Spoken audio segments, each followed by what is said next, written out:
Mbukeli, ngikubingelele kuzo zonke indawo lapho khona kufinyele khona lolu hlelo igama lami. Ngingusithambiso ngwakandlozi. Ngicela amaqala ukuvakashela le-channel cof subscribe. Kanti uma ukuthi usuyibuka kwesibili, ngikubingelele futhi ngikwamukele kulolu hlelo. Wembukela umfundo ka-grade 6 waseRelofatso Primary School uthole intanda kwi-swimming pool eshonile ngesikhathi esohambweni kanye nesikole. Uthishanhloko uthe baphatheke kabi ngokudlula emhlabeni kungazelele komunye umfundi wabo. Uthe badlulisa amazwi enduduzo emndenini womfundi kanye nabafundi besikole. Okhulumela umnyango uSteve Mabona uthe abafundi baka-grade 6 bebephelezelwe uthisha nabanye abazali baye endaweni yokuncebeleka ekuseni ngesikhathi kwenzeka lo mshophi.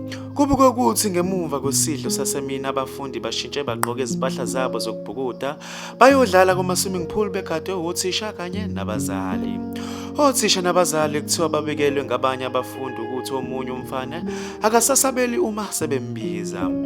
Lo mfundi ukhishwe kwi-swimming pool ngaphakathi esethule abazali bazamile kumpompa amanzi ngesikhathi belinda abezimo eziphuthumayo kanye namaphoyisa kodwa bekuyimazinhlanga zimuka nomoya lutho ukuphefumula lo mfundi.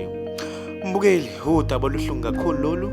Ngizocela ube kuvo lwakho kwe-comment section mayelana nalolu daba. Ngizokubona kwenye video ilandelayo. Usale kahle.